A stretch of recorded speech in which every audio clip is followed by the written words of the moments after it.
Hello, everyone, and welcome to today's webinar, Intravenous Inline Filtration from Key Concepts to Routine Use.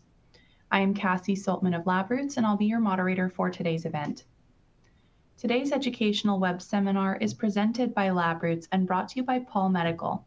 To learn more, visit www.cytivalifesciences.com. We encourage you to participate today by submitting any questions you may have during the presentation.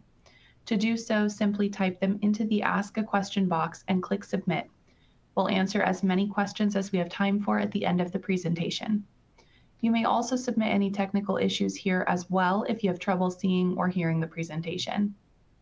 I'd like to now welcome our speakers. Cécile Philippe, Global Product Manager, Branded Drug Delivery Portfolio, and Gretchen Melby, Clinical Applications Specialist. Cécile, you may now begin your portion of the presentation.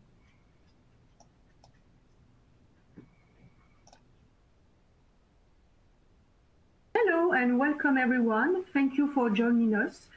We are very happy with Gretchen to speak about intravenous inline filtration by presenting some evidence based on experimental and clinical studies and sharing our experience of the routine use of inline filter on the field.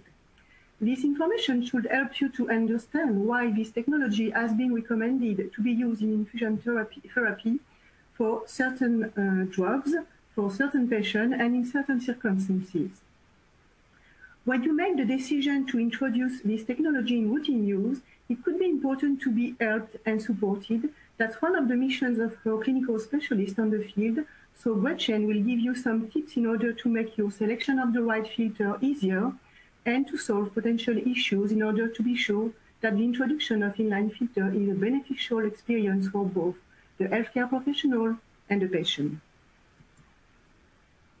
Before we start, let me introduce in a few words who we are. We work for Pall Medical. Pall Medical is now part of Cytiva. Cytiva and Pall Life Science complete their integration in May 2023. You could have the opportunity to watch a video and learn more about us at the end of the webinar. Concerning Pall Medical, we provide filtration and membrane solutions for healthcare professionals and also medical device manufacturers. Among our medical applications, we can mention breathing system filters to protect patients under mechanical ventilation from bacterial and viral contamination in anesthesia and intensive care. Also other medical gas filters such as surgical or smoke filter, cell therapy devices including cord blood collection bags, water filters from the point of entry of the hospital buildings with pre-filtration solution to the point of use to remove waterborne pathogens such as Legionella or Pseudomonas aeruginosa. And finally, IV filters, which are an application of interest today. This is the agenda, and we will cover 4 topics. First, we will be discussing why filter in infusion therapy. Just think about what the undesired or inadvertent contaminants in infusion lines that could be potentially harmful for the patient health and for which inline filtration can help in reducing or eliminating them. I will give you the answer in less than 1 minute.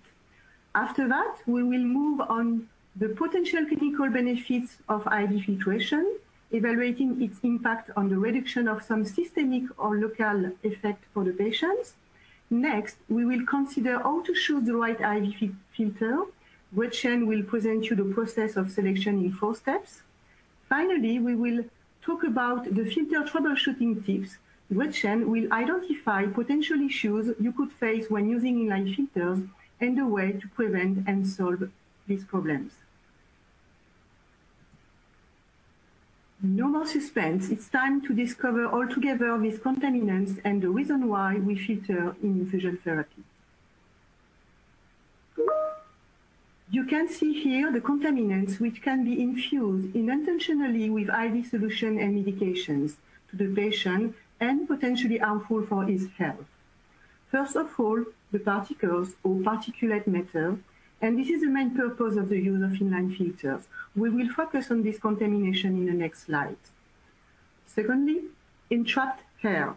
The presence of air bubbles in infusion lines remain problematic because of the risk of air embolisms if these bubbles reach the patient circulation.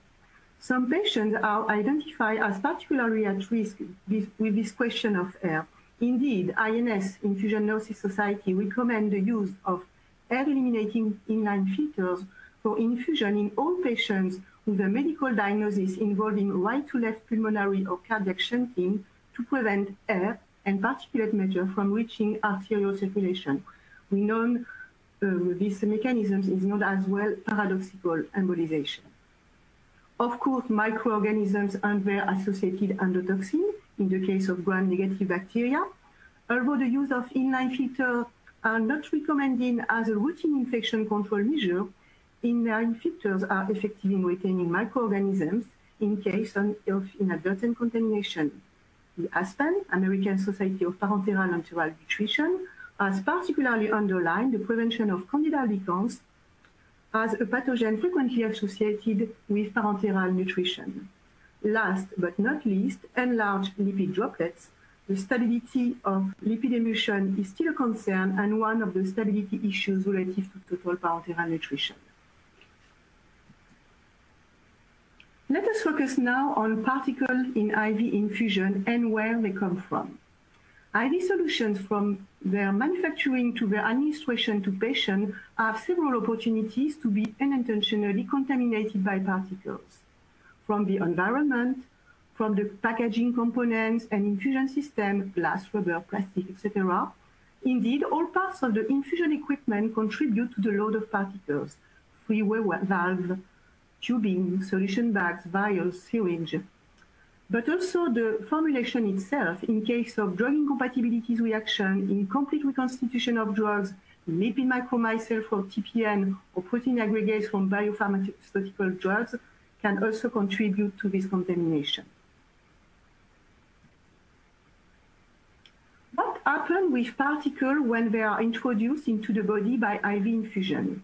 The effects of particles are highly complex to evaluate and will depend on characteristics of the particle themselves, their size, shape, number, surface properties. Concerning specifically their size, we can imagine that bigger particles may block small blood vessels, and the smaller ones could induce reactions such as inflammation. Concerning nanoparticles, I mean particles less than 100 nanometers, just want to remind you that it's an active area of research, and some studies have shown that their bioaccumulation in various organs such as lungs, liver, spleen, and their toxicity on animal models can happen following intravenous administration. In the meantime, some studies have already detected large number of nanoparticles in common IV solutions. To identify the clinical effect of infusion particles in human patients, animal studies and autopsy reports are quite informative. Do you remember that FDA has recommended for the very first time to use inline filters during parenteral nutrition infusion in the framework of a safety alert to clinicians in 1994, after the report of 2 deaths and at least 2 cases of respiratory distress related to calcium phosphate precipitation. Autopsies reveal diffuse macrovascular pulmonary emboli containing these precipitates. It has also been reported some cases of pulmonary granuloma on neonates receiving parenteral nutrition. More recently, an interesting paper has reported the death of neonates after administration of contaminated lipid emulsions with enlarged fat globules. The infusion of undesired particles is problematic not only during parenteral nutrition, but also with other formulations, specifically with problem of immunogenicity, phlebitis. And several animal studies have also contributed to show an impairment of the microcirculation caused by particles. Let's begin back 1 minute on parenteral nutrition and this specific risk linked to lipid emulsions and enlarged lipid droplets. We have this case of 4 neonates died consecutively within 18 minutes after the bacterial contamination of lipid emulsion and the fact that fat globules increase in size. Pulmonary fat embolisms and fulminant sepsis have been proposed as the root cause of the death. And after filtration of this contaminated lipid emulsion with 1.2 filters, we have seen that no more enlarged fat globules have been observed downstream. So it could be a way to protect the patient against this possible effect of particle and enlarged lipid droplets.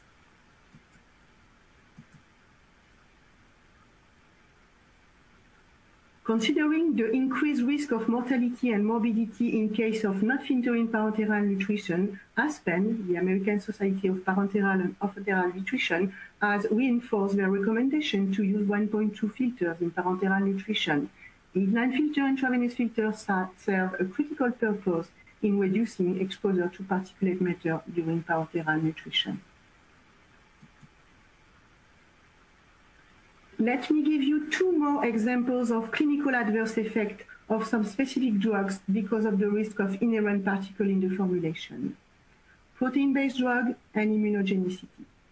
The tendency of protein-based drug to aggregate results to an increased risk of immunogenicity, and this adverse immune response may compromise safety and efficacy of the drug. An interesting paper has shown no reason against the use of filters and their effectiveness to reduce protein aggregates and improve patient safety.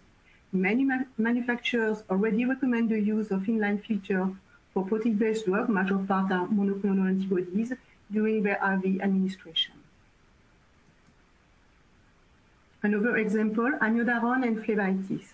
Amiodarone has a tendency to crystallize at the time of the administration, which could contribute to the apparition of phlebitis, which is a local effect frequently observed with this drug.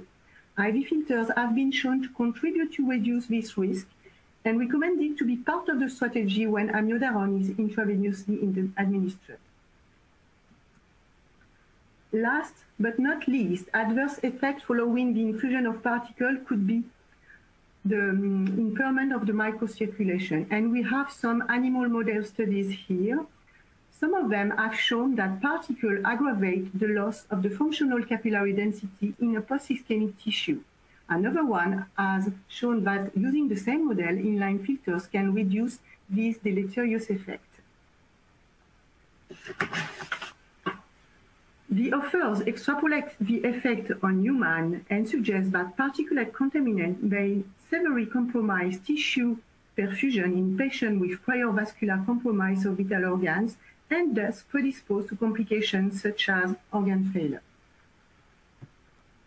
What about the level of contamination of particles infused into ICU patients? Because we know that in ICU context, we have complex infusions and raise the question of the level of this particle contamination.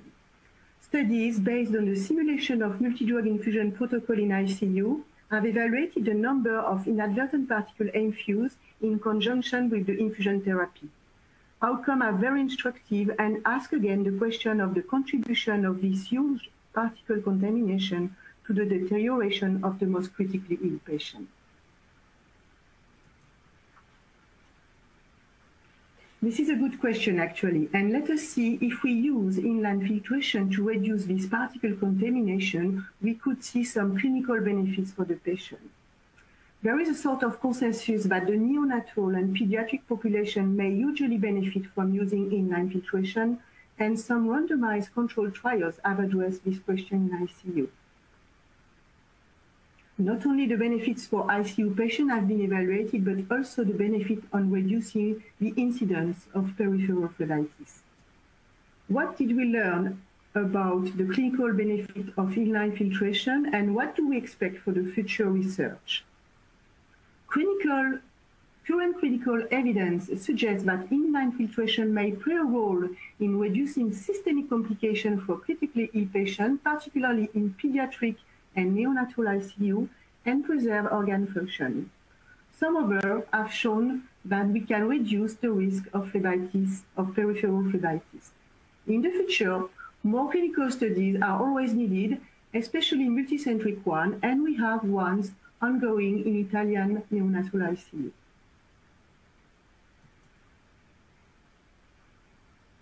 Let's have a look at the prospective control studies we have at our disposal showing a benefit for critically ill patients. The most important one is a randomized prospective trial where 807 pediatric patients have been admitted in an interdisciplinary pediatric ICU of a tertiary university hospital in Germany and assigned to either the group of or interventional group of receiving inline filtration. The use of inline filtration reduced the composite endpoint of severe complications, including sepsis, thirst, and organ failure. Thirst, lymphostay, and mechanical ventilation were also reduced as single events. Reduction of length of stay on the ICU can be also an important economical factor. A further analysis of these patients have shown that we could also see a beneficial effect on the preservation of hematologic, renal, and respiratory function in critically ill patients.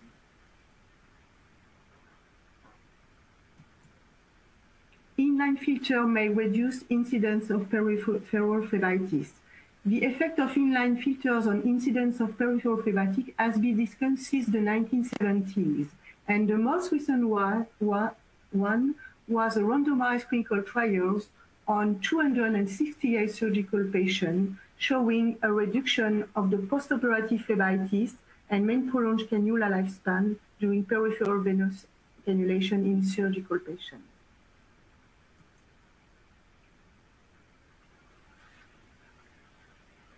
As you can see, we have a growing body of evidence to consider the use of inline filters in infusion therapy. And let me conclude my part by quoting INS in the most recent infusion therapy standard of practice published in 2021.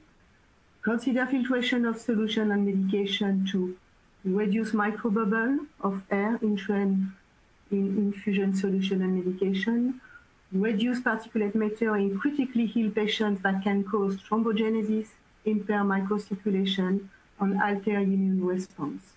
Reduce the incidence of phlebitis associated with peripheral venous catheter. Do not hesitate to contact us for more details on the references, and now I will go to Gretchen.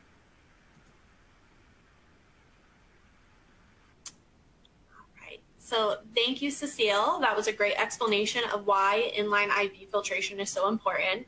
Hi, everyone. I'm Gretchen. I'm going to be taking over from here to talk about how we can apply this knowledge at the bedside.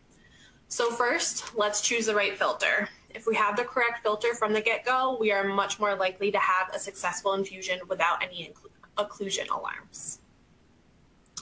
Okay, so step one, let's choose the appropriate pore size. There are 3 common inline IV filter pore sizes: 0.2 microns, 1.2 microns, and 5 microns. 0.2 micron filters are also commonly referred to as 0.22 microns. However, they are universally accepted as the same. This pore size is obviously the smallest, using the most finely woven membrane. That's why you're going to be using this size for your thinner fluids. Think clear IV fluids, amiodarone, monoclonal antibodies. We see most NICUs using 0.2 micron filters on all clear fluids to not only reduce the risk of air embolisms, but also to reduce the risk of endotoxins reaching the patient. So our next size up will be the 1.2 micron filter. This size is commonly used for lipid and TPN administration. I know what you're thinking. TPN is usually a more thin fluid, and maybe you have used a 0.2 micron filter in the past. However, as Cécile mentioned before, ASPEN and the INS, or the Infusion Nurses Society, both updated their guidelines in 2021 to recommend filtering both TPN and lipids through a 1.2 micron filter. The thought behind this was to minimize confusion of what filter to use. Before, lipids may have inadvertently been administered with a 0.2 micron filter, which would have led to excessive clogging and thus delayed the patient receiving their lipids. Now the recommendation is to Y-site both drugs above the filter to ensure a smooth infusion. Lastly, we have the 5 micron filter, which is much less commonly used. It's more so for your more viscous solutions. Amphotericin B is what I have most commonly seen it used for. So the most important thing I want you to take away from this slide is to check your drug's IFU. IFU meaning instructions for use. If a drug manufacturer recommends using a filter for their product, they will put that in the IFU along with the recommended pore size. If you can find this information on the manufacturer's website, that's great, but you can also use whatever pharmacy resource your hospital provides, like Lexicomp, for example. Okay, so step 2. Now that we have the right pore size, let's choose what type of filter membrane we should use. Really, I want you to think, is the drug I'm about to infuse made up of mostly protein components? If the answer is yes, you need a low protein binding membrane. We don't want all the good stuff in that solution being left behind, binded into the filter media. We want that going to our patient with the full efficacy of the drug. Alternatively, maybe we have a drug that isn't made up of proteins at all. That would lead you to the endotoxin retentive membrane, very commonly used in NICUs and ICUs to help prevent critically ill patients from receiving a high endotoxin load, which could lead to fever, reduced heart function, and multiple organ failure.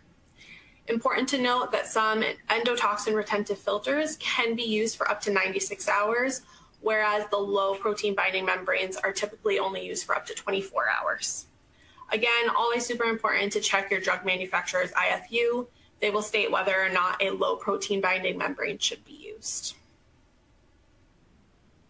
All right, and step 3, make sure your filter is actually indicated for inline use. Not all filters contain a vent, which is important because that's how entrained air escapes from the line. Those filters without a vent are referred to as syringe filters, and they are to be used while mixing or compounding drugs in the pharmacy. The reason I mention this is because it's an error I see all the time at the bedside. If a filter is stocked on your unit, it's super important to double check that it is in fact air eliminating. Okay, so last step for picking the best filter is to choose the perfect configuration for your specific application. Is this a pediatric patient? Do you want microbore tubing? Do you want a tubing tail or just the filter? Is this an infusion that might need a Y site? Do you want that Y site to be needleless? There are plenty of options to choose from. Okay, so even if we do have the perfect filter picked out for us, we may still need some troubleshooting, so let's get into that. So my tip number 1 is to make sure you have a good connection. For both the connection to the administration tubing and the IV hub itself, you should have a solid connection, but not so tight that you inadvertently crack the filter. You should be able to easily unscrew the connection, but see no leakage. For filters without a tubing tail, like you see here, it's important to twist the collar of the Luer lock connection and not twist the entire filter itself, which can lead to a loose connection. Okay, so let's talk priming. First, attach your administration set to the side of the female Luer lock on the filter. Once you're all connected, hold the filter in an upright position with the patient side facing up. With Pall filters, you will easily be able to tell which side is the patient side because you will see the word flow with an arrow pointing in the right direction. Next, of course, we'll keep gravity in mind and make sure to keep the filter below the solution container. Then go ahead and slowly open up the clamp of the administration set to prime the filter. As you can see in the photos here, you will be able to visualize the IV solution in the filter. If you happen to see any air bubbles, just gently tap the filter housing. Once you're bubble free, you are good to go and hook up to your patient. So infusing lipids can be very frustrating at times because they tend to clog filters easily.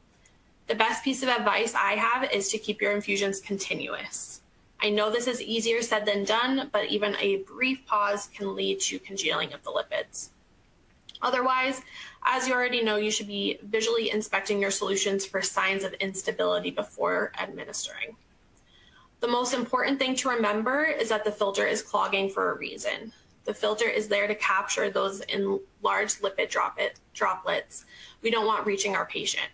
If we've done everything to correct the problem and we're still getting those occlusion alarms, chances are that the filter is just doing its job and retaining those fat globules. In that case, go ahead and switch out the filter with a new one. All right, and my last tip, let's talk a little more about those annoying patient-side occlusion alarms. They are pesky, but inevitably, unfortunately. So first thing, obviously look for any inadvertent clamping or kinks in the tubing on both your filter and the administration set.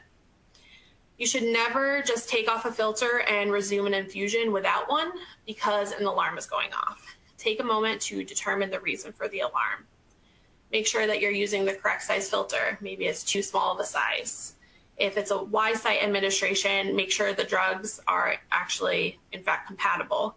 If you can't find that data in your hospital resources, reach out to your pharmacy to ask. Check your occlusion alarm setting on the pump. Maybe it's set way too low from a previous patient, causing it to go off far easier than necessary. If you've exhausted all of those potential issues, that's when you want to go ahead and replace the filter with a new one. And that is it for me. Thank you, everyone. Thank you, Cécile and Gretchen, for your informative presentations. We will now start the live Q&A portion of the webinar. If you have a question you'd like to ask, please do so now. Just click on the Ask a Question box located on the far left of your screen. We'll answer as many of your questions as we have time for, or you could always contact Pall Medical directly at pallmedicaltis.amer@cytiva.com. And I'll go ahead and push that email up to the upper left corner now, so you can take a note of that. All right, let's go ahead and get started with our Q&A. Our first question, it looks like, is for Cécile. This question says, do guidelines exist outside the US or in Europe? Can you hear me? Yeah? Yes, we can hear you. Okay, super.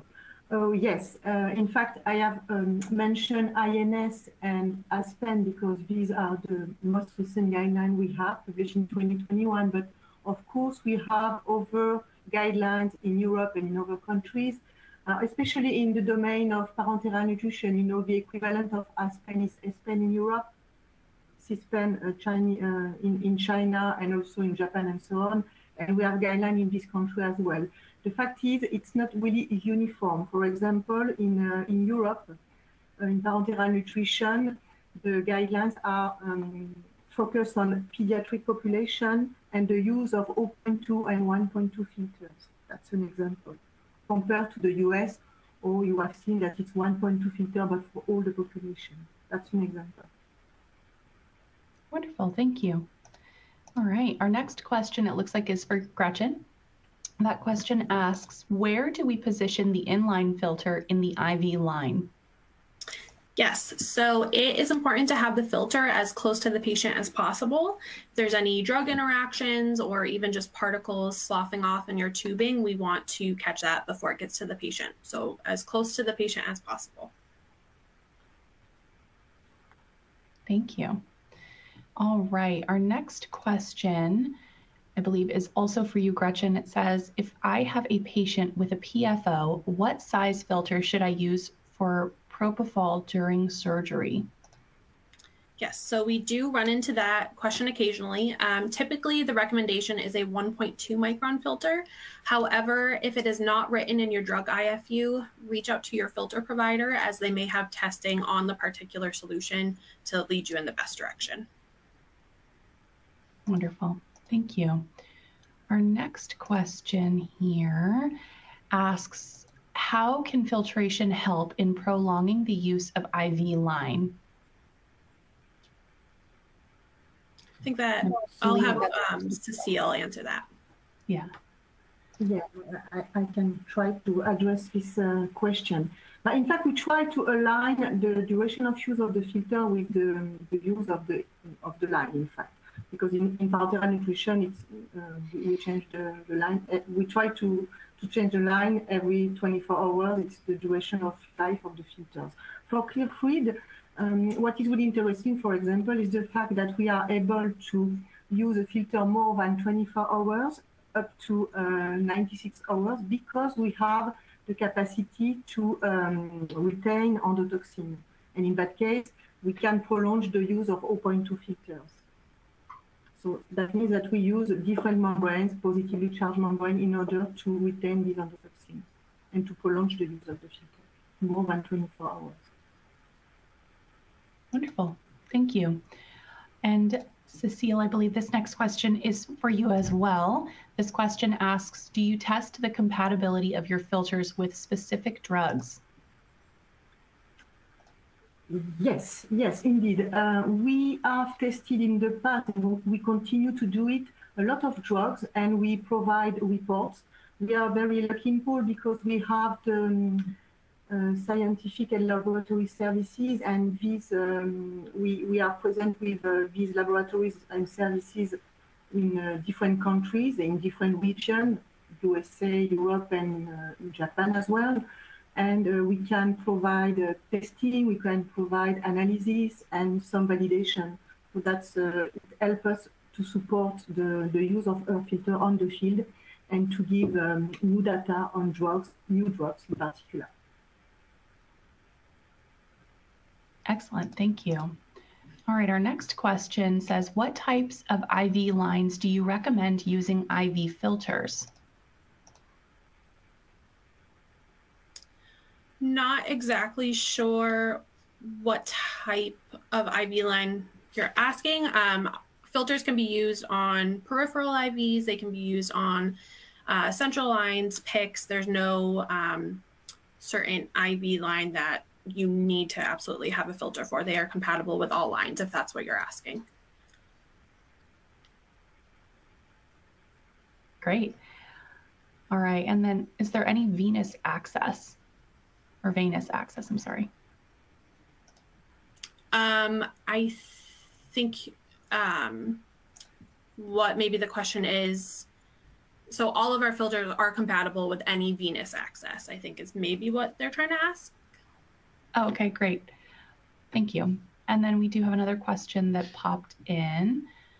Let's see here. Do you have studies that microorganisms were filtered? Or do you have studies what microorganisms were filtered? Cécile, do you want to take that one? Yeah, I can. That's a difficult topic because, in fact, of course, we have validated our filters and we have studies to show that we are efficient to retain inadvertent contamination by microorganisms with 0.2 with bacteria, with 1.2 with fungi. Nevertheless, what is quite difficult is the study showing, in fact, the impact in terms of reduction of infection. That's probably the point we are not able at that. And that's the reason why the routine use of the filter have been recommended for particles, for a lot of things, but for the reduction of the infection risk, it's quite difficult to show, in fact. But yes, we have shown the retention of the microorganisms with our filters, yes. Wonderful, thank you. All right, we have another question here. It says, blood backflow is common. How will it affect the filtration?